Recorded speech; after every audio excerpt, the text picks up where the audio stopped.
and punishment are never far from the headlines. That's especially been the case over the last few weeks in India. The political class insists on exemplary corporal punishment while administrators approve collective punishment, but both have questionable basis in law and criminology. But ancient and medieval Indian theorists had a similarly grim view of justice. Some of the best known Sanskrit political texts, including the Arthashastra, insisted on fines, torture, and corporal punishment, but also restrained state power in surprisingly moral ways. To ancient Indian thinkers, the world was a fish eat fish world. In the absence of a state and a just king, the world would revert to anarchy, or as they called it, Matsya Nyaya, the law of the fish, where the strong would eat the weak. A king must wield a rod or a danda to dispense punishment to ensure order and assure prosperity for the ruled. But the ancient idea of order and prosperity was different from ours. Sanskrit texts on statecraft over the centuries generally envisioned a society divided into a hierarchy of 4 castes, where women were the property of men. Castes and genders were to perform duties declared by Brahmin thinkers and not exploit each other or seek to rise above their status. To create such a society, the Arthashastra, the most famous work of ancient statecraft, envisioned a vast network of spies, agents, and managers. Craftsmen had to be honest with their timelines or they'd be fined. Merchants must not hoard commodities or make a profit more than 5 to 10% or they'd be fined. Actors could make fun of castes, regions, and affairs, but if they mocked one person too much, you guessed it, they'd be fined. The Arthashastra wasn't above preemptive justice either. In Book 4, Chapter 6, it explains that the king's officers could detain people on suspicion. These might include smugglers and fake ascetics, but also those, and I quote, addicted to meat, liquor, food, delicacies, perfumes, garlands, someone with a low occupation or caste, and rather perplexingly, someone who, at the sight of the city manager or high official, absconds, flees, or remains seated without voiding excrement. Translations by distinguished Sanskritist Patrick Olivelle. It's unclear why bowel movements of all things were a matter of such suspicion. Once arrested, though, a suspect could be tortured to obtain a confession with some caveats. In chapters 8 and 11 of Book 4, the Arthashastra insists that pregnant women or those who just given birth were not to be tortured. Otherwise, women were to receive half the normal torture, while men could receive the normal torture, which is to say, cane strokes, whiplashes, thigh binding, slaps, scorpion bites, sun exposure, and so on. Traitors were to be burned alive, and if someone had defamed the king or, and I quote, licked the vessel of a Brahmin, their tongue was to be torn out.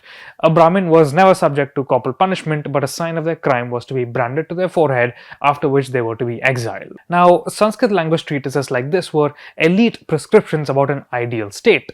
It's not clear whether the rest of society agreed with them, and it seems that very often royal tyranny led to serious backlash.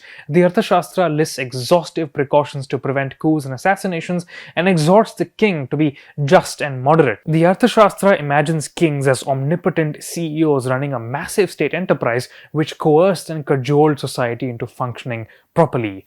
In addition to the punishments we've seen above, the Arthashastra also sought to prevent quote-unquote lower caste women from mixing with quote-unquote upper caste women. In Book 4, Chapter 13, it ordains that Kshatriyas who slept with Brahmin women were to be fined, Vaishyas were to be stripped of their property, and Shudras were to be burned alive. But when all was said and done, Indian states weren't actually omnipotent. There's no evidence that any pre-modern state had the capacity for mass surveillance envisioned by the Arthashastra. And so, Sanskritic texts insist that royal punishments had to be seen as just and acceptable. As such, later texts on statecraft, like the 10th century Nitivakyamritam of Somadeva, warned the king that punishment awarded injudiciously generates hatred and opposition, and that even a crore taken away on account of a fault does not afflict, but even a stalk of grass captured by injustice pains the subjects. In fact, even the Arthashastra declares that if the king fined people unjustly, he was to pay 30 times the amount to Brahmins. And even in the application of torture, the Arthashastra maintains some moral safeguards. A prisoner was only to be tortured on alternate days and receive a single type of punishment at a time. Prison officials who ordered extrajudicial executions or prevented prisoners from sleeping and eating were to be fined. And there was no concept of collective punishment as we'd recognize it, at least in the judicial texts. We know from other sources that kings did not hesitate to brutalize defiant villages, as we talked about in this video here. As we've seen in early editions of Thinking Medieval, historical reality rarely corresponded to the idealizations of erudite Brahmins. Indian society played by its own rules. Social divisions were not clear-cut and usually formed without any state involvement. We talked about that more in this video here. But the ideas of ancient thinkers are both challenging and informative, even if they didn't correspond to historical reality or to contemporary visions of an ideal society.